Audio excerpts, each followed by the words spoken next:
me pueda hacer cambiar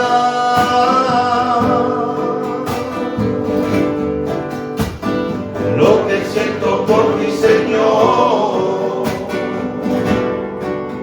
Solamente tú me llenas de paz. No hay nadie que me pueda hacer cambiar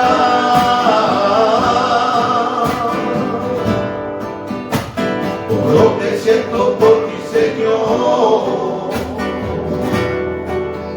Solamente tú me llenas de paz. Espíritu Santo, renueva mi vida. Lléname de ti, Señor, de tu preciosa unción. Espíritu Santo, renueva mi vida. Lléname de ti, Señor, preciosa unción. Con mi fe te alabaré. Con mi fe te tocaré y milagros recibiré. Y yo sé que transformado yo seré. Yo sé que estás aquí,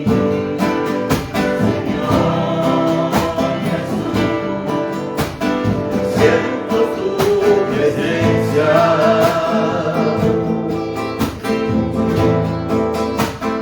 Renueve siempre el pueblo,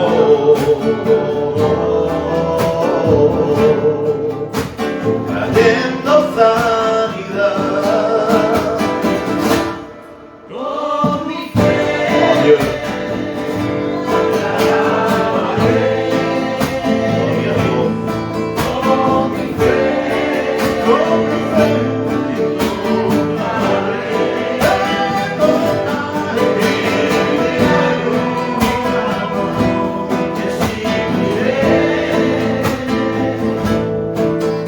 yo sé que transformado yo seré.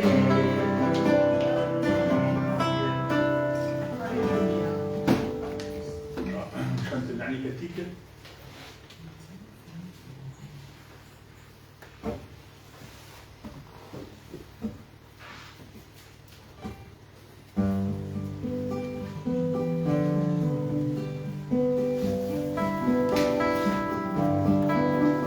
je n'ai ni eau ni argent à glorieux. Ce que j'ai, je vais te l'annoncer. Je n'ai ni eau ni argent à glorieux. Ce que j'ai, je vais te l'annoncer. Jésus, Jésus, Jésus,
Seigneur. Seigneur Dieu, Père éternel, nous sommes là devant toi, Seigneur, et nous prions, Seigneur, que tu puisses parler dans nos cœurs. S'il te plaît, Dieu de gloire, que le Saint-Esprit agit puissamment dans nos cœurs. Que ta parole, Seigneur, percute nos cœurs. Que nous puissions prendre ta parole avec joie. La garder dans notre cœur et la pratiquer, Seigneur. Éclaire-nous, Seigneur, ce soir, et tends tes mains sur nous. Parle-nous, Seigneur. Manifeste-toi puissamment, Seigneur. Et merci pour ton amour et ta grâce. Amen. Amen. Gloire à Dieu. Amen. Voilà, j'étais en train de lire la parole de Dieu tout à l'heure et en train de regarder forcément le message de Dieu. Et bon, j'ai un message. Et là, en lisant la parole encore un peu plus haut que dans le verset que je voulais prêcher, le message que j'avais dans mon cœur, c'est un peu plus éclairci, un peu plus dévoilé. Et je sais ce que Dieu veut dire ce soir dans le cœur. Et je voudrais vous dire que nous, les chrétiens, nous voudrions que quand nous prions, que Dieu nous exauce. Et on veut ça, non? On veut que Dieu nous exauce, que Dieu agit. Et c'est tout à fait normal que quand nous prions, Seigneur, nous avons la foi, nous sommes des chrétiens et on dit Seigneur, exauce-moi, tends tes mains sur moi. Des fois, le Seigneur ne nous exauce pas, mais il nous répond, il nous parle. Et des fois, Dieu exauce. Je veux dire par là que si on demande une guérison, Dieu nous guérit. Ou quelque chose, ce que vous voulez, vous avez dans votre cœur. Et nous, les chrétiens, on veut que quand on prie, que Dieu exauce nos vies, nos prières. Et que j'étais en train de lire Zacharie. Et quand j'ai lu Zacharie, j'étais en train de lire et j'ai dit, Seigneur Jésus est là, que j'ai lu ça. Écoutez, je voulais lire dans Zacharie 7,12. Mais quand j'ai lu, là maintenant, j'ai lu dans le verset 8. Et quand je vous parle de la prière, que nous voulons que Dieu nous exauce, quand Dieu dit je n'exauce pas le pécheur, il n'exauce pas le pécheur. Il faut savoir ces deux choses. Dieu dit n'exauce pas le pécheur. Et quand il y a un pécheur qui n'est pas chrétien, je veux dire, un chrétien est pécheur, il y a des hommes et des femmes qui n'ont pas rencontré le Seigneur, ils n'ont jamais fait d'expérience.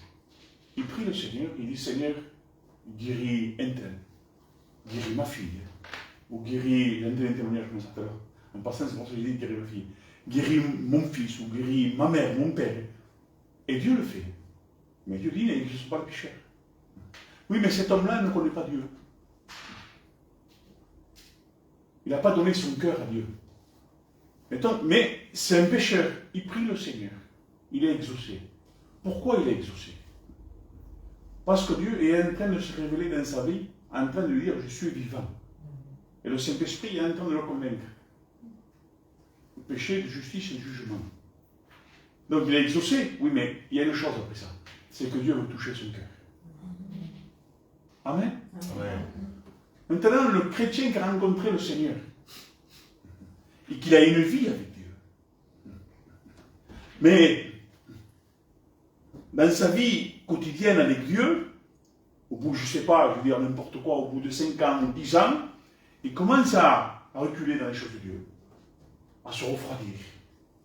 Mais tout en étant dans les choses de l'Église, en priant le Seigneur, mais en touchant un peu les choses qui ne sont pas la gloire de Dieu, en faisant des choses qui ne plaisent pas à Dieu, mais il prie toujours. Cet homme-là se moque de Dieu, non? Donc Dieu ne l'exaucera pas à cet homme. Et c'est ce que Dieu veut nous dire ce soir. Attention les frères et sœurs, de ne pas devenir un rebelle. De ne pas devenir un chrétien qui n'est pas dans le diapason de Dieu. Écoutez ça, Zacharie 7 et verset 8.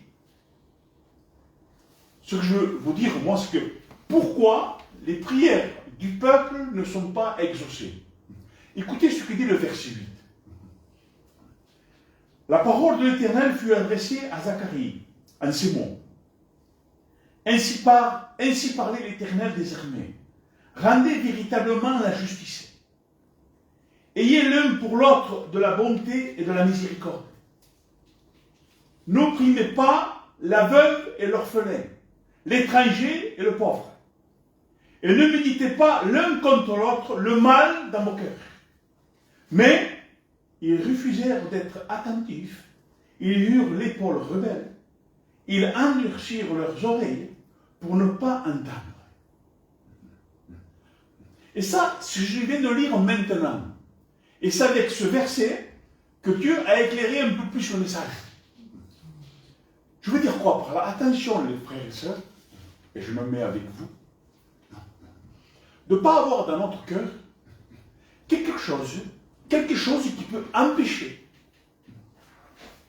cette bénédiction de prier. Nous avons notre communion chez nous et nous prions le Seigneur. Et moi, personnellement, je ne veux aucun obstacle dans ma prière. C'est-à-dire quoi? Je ne veux pas avoir de l'animosité dans mon cœur. Je ne veux pas avoir quelque chose qui est amer dans mon cœur. Je ne veux pas créer quelque chose dans mon cœur où il y a va y avoir des racines qui ne sont pas de la part de Dieu.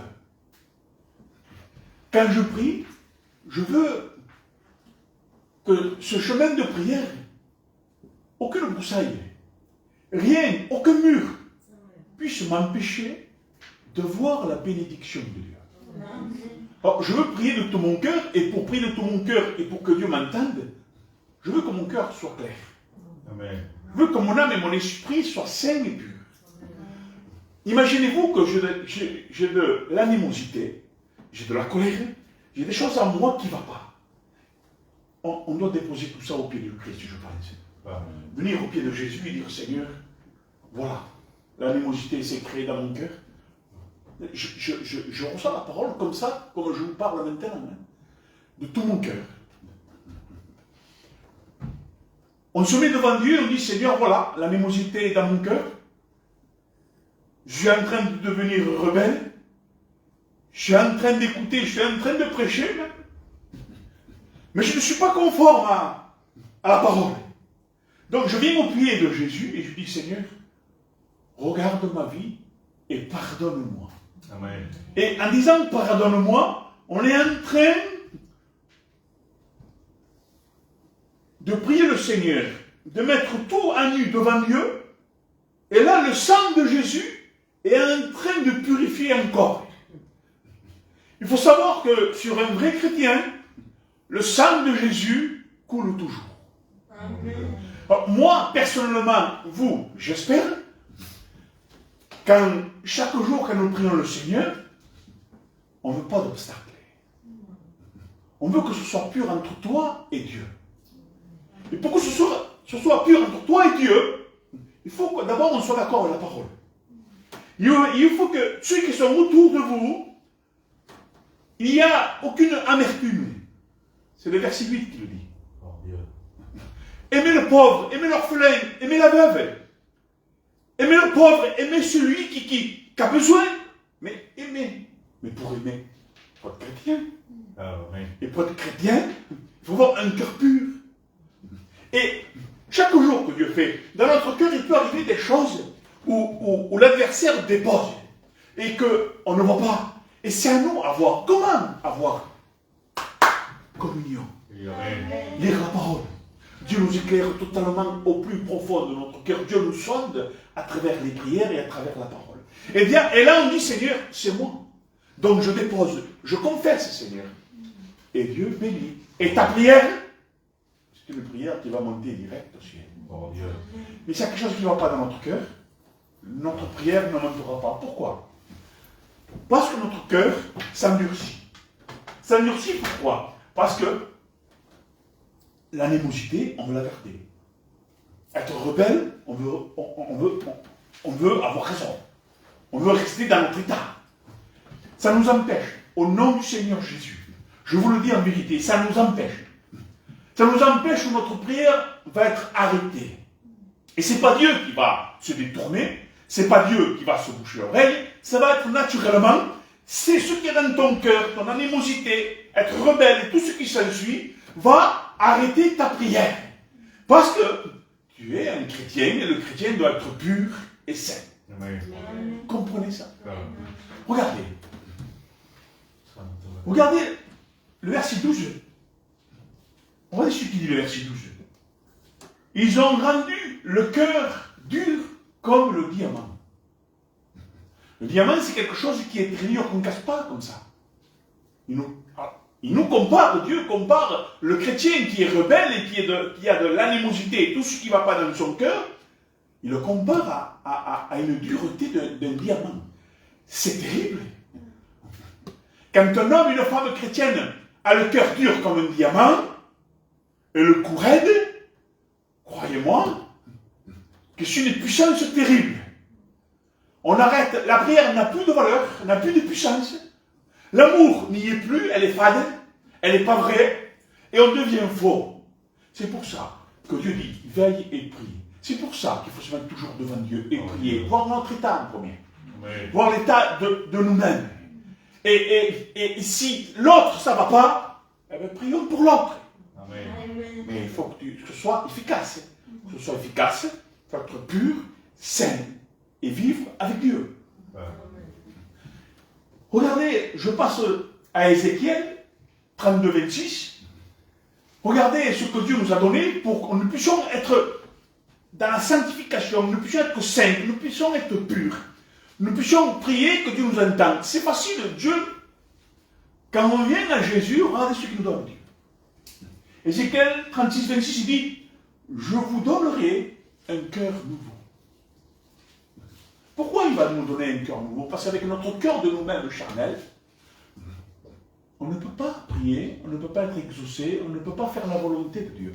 Dieu est obligé, quand on vient à lui, et quand le sang de Jésus nous purifie du péché, Dieu, il est obligé, c'est comme ça, c'est naturellement pour lui, il nous donne un cœur nouveau. Ça veut dire, tu n'es plus le même. Amen. Tu comprends?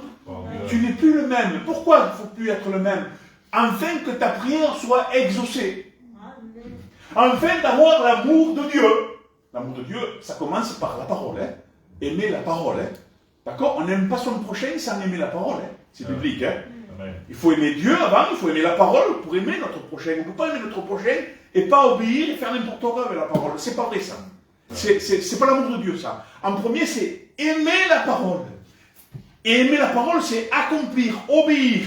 Ensuite, c'est vrai quand tu aimes. Pourquoi un cœur nouveau? Pour être un être nouveau, né de nouveau. Et Ézéchiel 36, 26 nous dit, je vous donnerai un cœur nouveau. Gloire à Dieu. Et je mettrai en vous un souffle nouveau. Amen. Notre esprit devient nouvelle. Notre esprit se renouvelle. Pourquoi? Parce qu'il nous a donné un cœur nouveau, on est renouvelé, et le Saint-Esprit demeure en nous. Donc notre esprit qui est petit est devenu riche par rapport au Saint-Esprit, par rapport à la parole de Dieu, par rapport à la repentance, et par rapport au sang de Christ qui nous a purifiés de tout péché. Et c'est là qu'on peut prier, louer, glorifier, marcher et combattre le bon combat de la foi. Amen. Regarde. Je vous donne un cœur nouveau et je mettrai en vous un souffle nouveau. J'ôterai, Seigneur, merci, merci Dieu de gloire, j'ôterai de votre chair le cœur de pierre. Quelle est la puissance de Dieu. Et je vous donnerai un cœur de chair. C'est-à-dire un cœur qui est normal, où il bat, poum, poum, poum, au rythme du cœur de l'Éternel. Pas un cœur de pierre où il est insensible. Non, il est sensible à la parole de Dieu. C'est par là qu'on peut louer, glorifier, exalter, faire la volonté de Dieu. Quand on devient chrétien, quand le sang de Jésus nous purifie de tout péché, nous avons un cœur nouveau, un nouveau esprit renouvelé dans le Saint-Esprit, dans le sang de Jésus. Dieu est tout puissant. Et pourquoi il nous donne tout ça? Attendez, je n'ai pas fini. Alléluia. Et je vous donnerai un cœur de chair.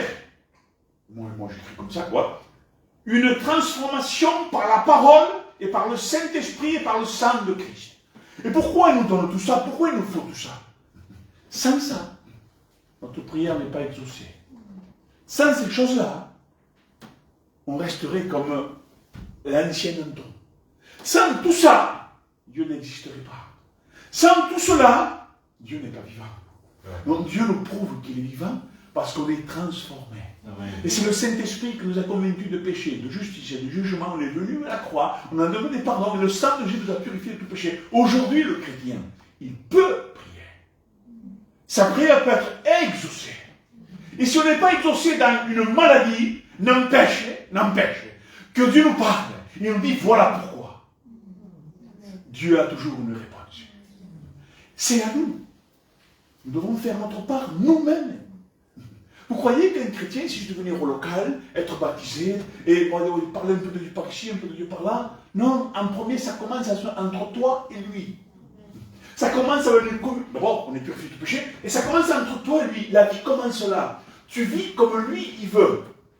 Et comme on a beaucoup de manquements et des choses qui ne vont pas, nous avons besoin de venir au pied de Jésus et dire, Seigneur, ça ne va pas. Ça ne va pas. J'ai des mauvaises pensées. J'ai un mauvais caractère. J'ai de l'animosité. Seigneur, je veux aimer. Dieu t'entend, tu es sincère, tu es vrai. Dieu te purifie encore. Dieu te lave encore parce que le sang de Jésus est sur le chrétien. Nous avons une grâce particulière. Que Jésus, il est là constamment. La Bible l'appelle le véritable et fidèle. C'est nous qui ne sommes pas fidèles. C'est nous, les infidèles, c'est nous. On est toujours presque contre Dieu. On fait des choses contre Dieu. Il faut se rendre compte quand même que des fois on fait des choses qui ne sont pas la gloire de Dieu. On doit venir au pied de Christ.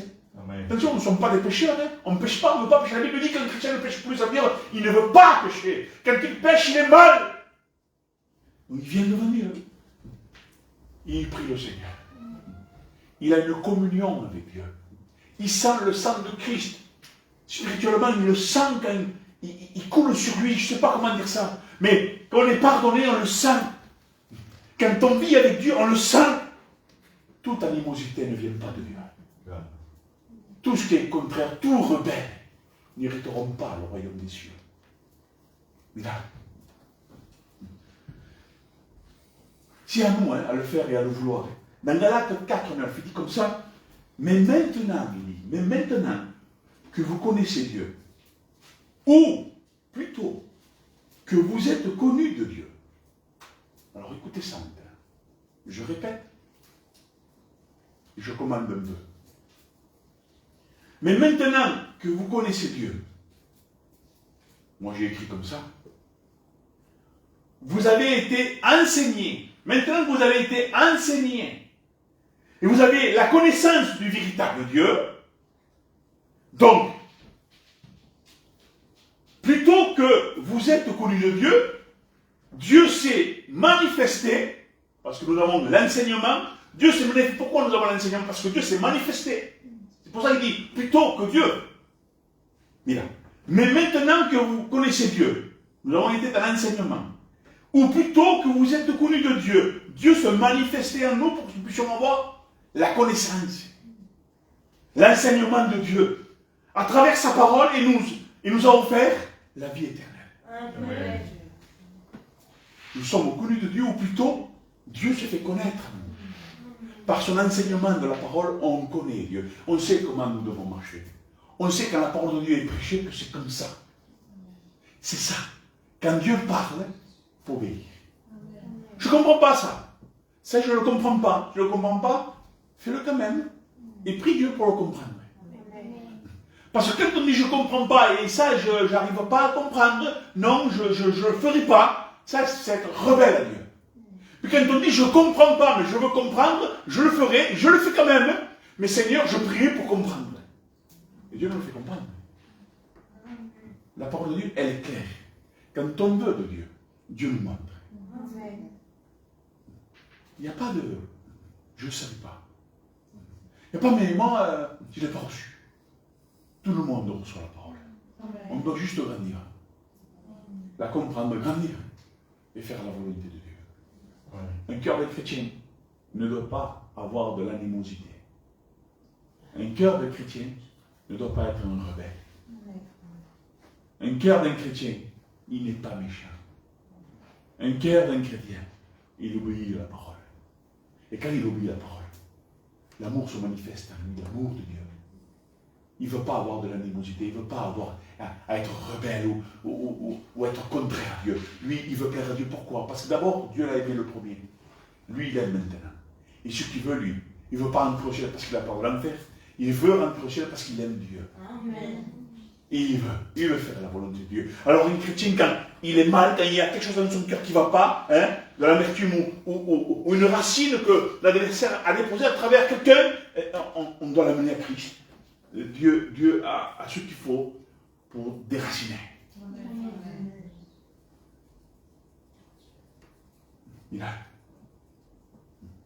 Il dit, comment pouvez-vous retourner à ces éléments impuissants et misérables et vouloir à nouveau en être esclave? Moi, je crois que si on veut que nos prières soient exaucées et être agréables à Dieu, le chrétien ne vit pas comme un païen. Un chrétien, il vit avec Dieu. Amen. Sa fête, lui, c'est Dieu. Amen. Son temps, lui, c'est Dieu. Amen. Son cœur, lui, n'est pas partagé. Il est entièrement pour Dieu. Amen. Le verset 10, il dit, vous observez avec fidélité les jours, les mois, les saisons et les années. Vous croyez-vous? Croyez pas que Dieu nous éclaire quand même. Croyez pas que Dieu est en train de dire, je vous veux tout entier pour moi. Tout entier. Il n'y a que lui, comme Dieu, comme l'Éternel. Il n'y a que lui qui peut nous exaucer. Il n'y a que lui qui peut nous amener au ciel pour la vie éternelle. Alors, quand on devient chrétien et quand j'entends et je vois des personnes qui sont comme dans ce verset 10, qui sont fidèles et zélés pour les jours, pour les semaines, pour les mois, pour les années, pour toutes ces fêtes qui font les païens et que les chrétiens introduisent là-dedans.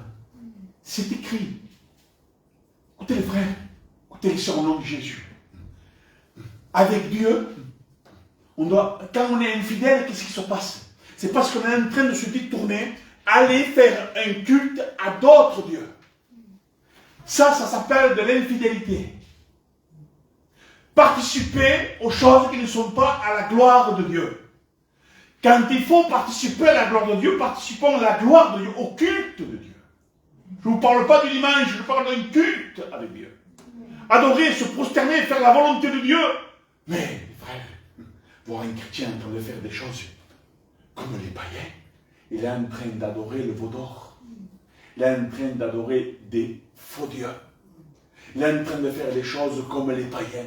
Les frères, vous voulez que vos prières soient exaucées, vous voulez que l'animosité puisse disparaître, vous voulez qu'à vous priez que Dieu vous exauce en tout temps.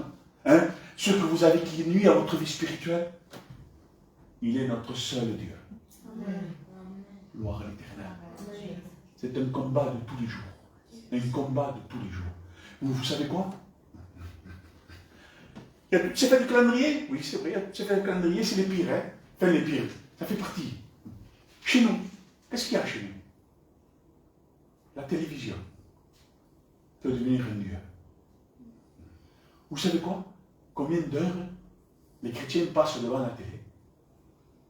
Combien d'heures nous passons des heures devant la télé? Des heures et des heures et des heures.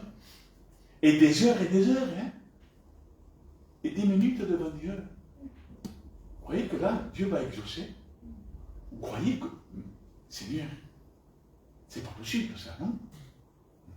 Pas possible de faire ça, non?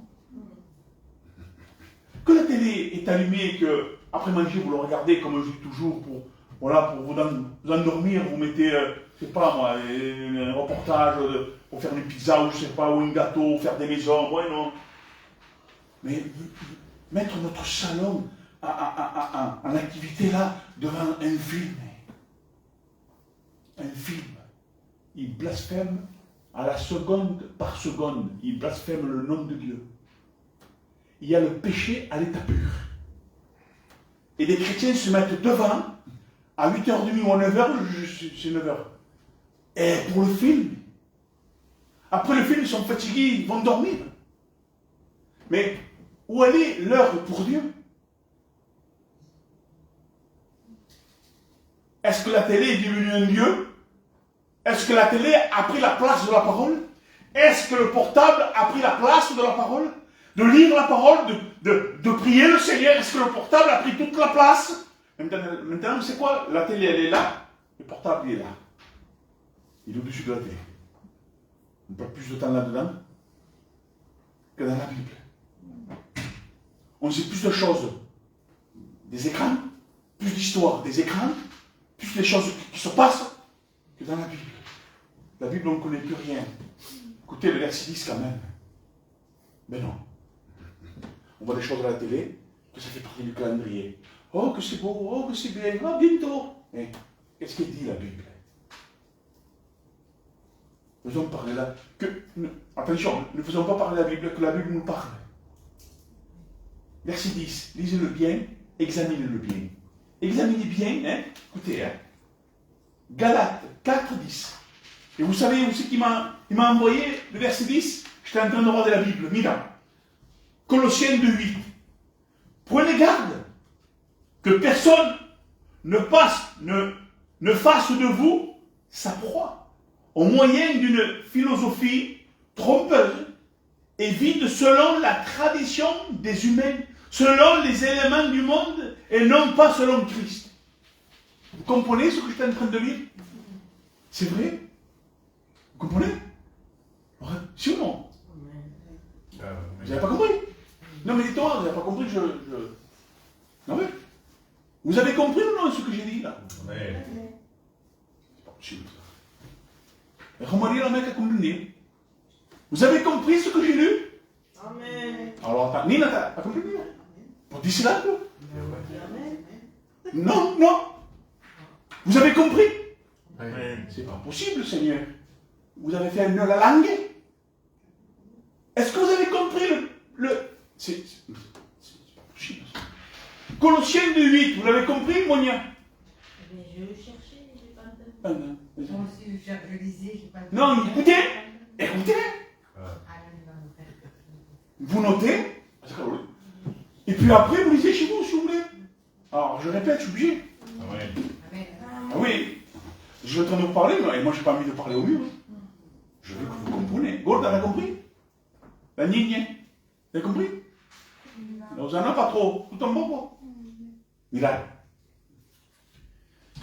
Vous observez avec fidélité les jours, les mois, les saisons, les années. Vous comprenez ça? Toutes ces fêtes du calendrier, ils sont prêts à les accomplir. Alors là, Mira, Colossiens 2.8 nous éclaire un peu plus. Prenez garde. Moi, je vais traduire, hein. Ouais, je vais commander. Allez.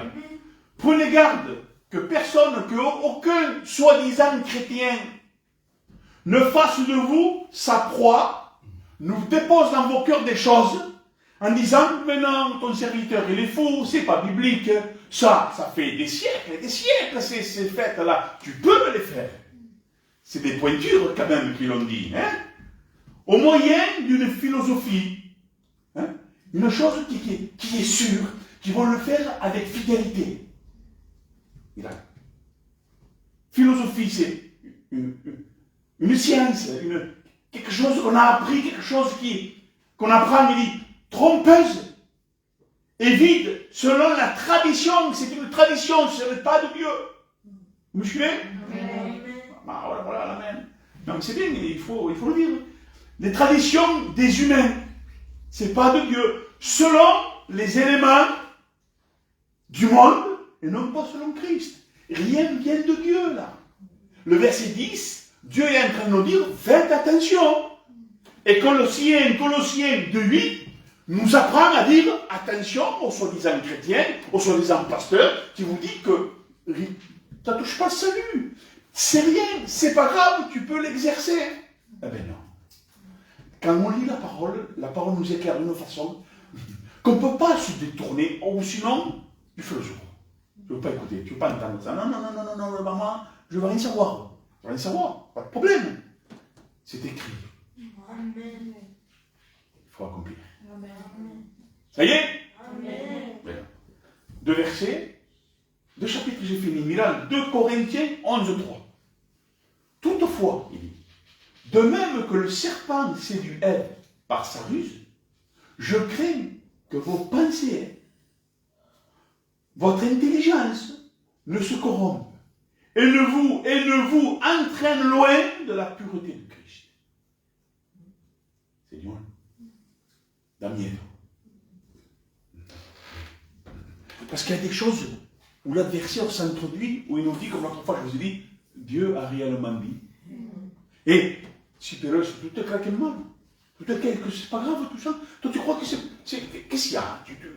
Tu vas voir, tu vas dans le truc de manège là-bas, de machin là, de Mickey tout. Qu'est-ce qu'il y a? Qu'est-ce qu'il y a à voir avec un chrétien ça? Au nom du Seigneur Jésus, la sanctification commence par l'obéissance. La sanctification, c'est une obéissance. Amen. C'est écrit. C'est comme le foulard. Un exemple. Beaucoup ne mettent plus le foulard. D'accord? Les chrétiens ne mettent plus le foulard. Le pasteur est d'accord. Mais c'est écrit, non? Si ou non? Amen. Alors on peut dire aussi, per longtemps, era pour le Corinthien, ni era porque bueno esto y aquello. C'est écrit. La femme se couvre. Et alors pourquoi dans les églises les femmes ne se couvrent plus? Pourquoi ils prient avec la tête découverte? Vous savez quoi? Une femme a la tête découverte quand elle prie, elle est semblable à une femme qui est rasée. Et celle qui est rasée, c'est une prostituée. Vous savez quoi? Une femme, une vraie chrétienne qui n'est pas volée, elle ne respecte pas son mari. Elle veut dire, quand elle n'a pas de foulard, elle prie, hein, elle fait esprit, elle n'a pas de foulard, elle n'a pas de foulard. Et après, ça veut dire quoi? Ça veut dire elle ne respecte pas son mari et c'est elle qui a l'autorité sur son mari. C'est grave, hein? Si ou non? Eh bien maintenant, personne ne met le foulard.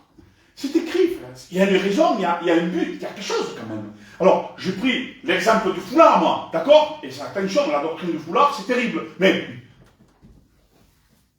plus personne n'est presque. Eh oui, mais non, personne n'en met, mais il y a des prophéties. Il y a des conversions. Hein? C'est biblique. Ceux qui disent. Non.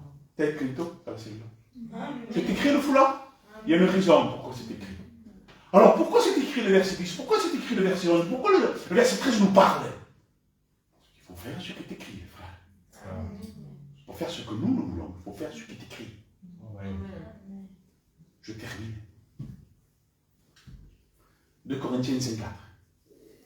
Car, tandis que nous sommes dans cette tente-là, nous soupirons accablés. Oh, pourquoi l'accablé? Parce qu'il veut aller là-bas, lui. Il veut aller là-bas, faire ci, faire ça. Non. C'est le vrai chrétien, ça. Mira. Car tandis que nous sommes dans cette tente, nous soupirons accablés. Parce que nous voulons non pas nous dévêtir des choses de Dieu, mais nous revêtir. Amen. Le chrétien souffre, accablé de voir ce qui se passe dans les églises, de voir ce que les chrétiens et les chrétiennes avec le nom, ils sont restés avec le nom, c'est tout, ils sont restés avec le local. Ils font partie du meuble. Ils font partie des meubles, des chaises, c'est tout. Mais il n'y a plus cette sanctification, cette parole dans leur cœur, cette crainte de péché, cet amour pour Dieu. Faire la volonté, ils ne regardent plus, les chrétiens ne regardent plus faire la volonté de Dieu. Ils regardent faire la volonté d'eux-mêmes. Vous croyez que ça plaît à Dieu? Pleurez. Vous pleurez pas chez vous des fois. Non, de là, au nom de Jésus. Vous pleurez pas des fois quand vous voyez un mercado qui est en train de prier, Seigneur, mira. Vous pleurez pas. Une tristesse vraiment con pena. Seigneur, mira, te das cuenta. Tu comprends? Parce que je sais pas, mais bon, on prie quand on veut, quoi. En tout moment, on peut prier. Il n'y a pas des endroits spéciaux. Non. Ta voiture, il fait encore nuit, dans le café, encore dans la salle de bain, vous savez. Tu pries, Seigneur, voilà, et tu es rempli du Saint-Esprit. Le Saint-Esprit agit, tu es béni. Et puis, mais c'est bon, j'ai senti le Saint-Esprit, voilà, je regarde la télé maintenant. Non, vas-y, mets ton corps à part le soir, vas-y, lis encore la parole, parce que Si tu ne lis pas la parole, comment tu vas savoir le verset 10? Comment tu vas le savoir le verset 10? Non, tu vas savoir qu'il y a le Saint-Esprit qui nous a parlé, mais quand on lit, ça renforce. Amen. Gloire à Dieu. Amen. Un chrétien, c'est un chrétien. Il ne ressemble pas à un païen. Et s'il y a quelque chose qui ne va pas dans notre cœur, Seigneur, le nom devant Dieu, paix de Christ. Ça m'est arrivé. Vous non? Non, claro. Vous venez dire, Seigneur, ça va pas. Ça va pas là. Je veux pas ça moi. Ah. Seigneur, pardonne-moi. Ouais. Seigneur, enlève de mon cœur tout ce qui n'est pas ta gloire. Et mets dans mon cœur tout ce qui est de ta gloire. Amen. Merci Seigneur. Et là tu es béni, et là tu avances. Sinon tu n'avances pas, Antonio. Si ou non? Ah, sinon tu n'avances pas. C'est un petit peu on peut parler, hein? On peut parler. Oui, ça, on peut parler. Mais il y a une raison pour qu'on parle. Prie pour moi. Prie pour elle. Vous dites quelque chose? Vous faites, je sais. Priez pour moi. Je vous dans votre cœur. Priez pour moi, méritez. J'ai un besoin de Dieu terrible. Je me mets à part, hein? Pas de problème. Je lis la parole de Dieu de tout mon cœur. Je l'ai mise à part, pas de problème. J'ai besoin de Dieu. Priez pour moi, au nom de Jésus. Quand vous êtes chez vous, j'ai besoin de l'éternel. J'ai besoin que Dieu puisse m'employer encore pour prêcher la parole. Amen. Telle qu'elle est. Telle qu'elle est. Il n'y a pas d'échappatoire. Telle qu'elle est. Droite. Et claire, sur clair. Amen. Et parce que l'adversaire, il ne chante pas, lui. Ce qu'il veut, lui, il veut m'enlever de mon ministère. Il veut me tuer. Il veut que je prêche. Bon, donc, tu tuer, toi. Petite église de tout, qui t'enlève. Oui, on m'enlève, pas de problème. Mais lui, il veut que j'aille en enfer, lui. C'est vrai? En enfer. Priez pour moi, je prie pour vous. Je prie tous les jours pour vous. Individuellement. Vous savez ça? Je prie pour toi, Sally. Tous les jours, je prie pour toi. Et moi, je veux voir le résultat quand même. Mais ta part, Sally. Parce que moi, je prie pour toi. Dieu peut agir. Mais si Dieu agit dans ton cœur et toi, tu ne fais pas ta part, il n'y aura rien. Hein? Parce que moi, je ne prie pas le naine, mettons. Hein? Je prie pas le naine. Et Dieu vient, il fait. Mais lui, il ne veut pas. Je ne verrai pas le résultat, il ne sera pas béni. Vous comprenez ces choses-là? Moi, je prie pour vous. Moi, mon cadeau, moi. Ma joie, moi, c'est de voir le résultat. Amen. Mais quand je prie pour vous, que je vois tout le contraire, moi, découragé. Si, le Seigneur. Alors, je prie encore, hein. Je ne chôme pas, hein. Vous priez pour moi, je le sais. Bon, il faut persévérer dans la prière. Et surtout, avant de prier, surtout ça, après je finis, surtout, avant de prier, ne rien avoir dans notre cœur qui est contraire à Dieu. Hein. Être dans la sanctification, ça veut dire être dans l'obéissance. Amen. Alors on prie le Seigneur.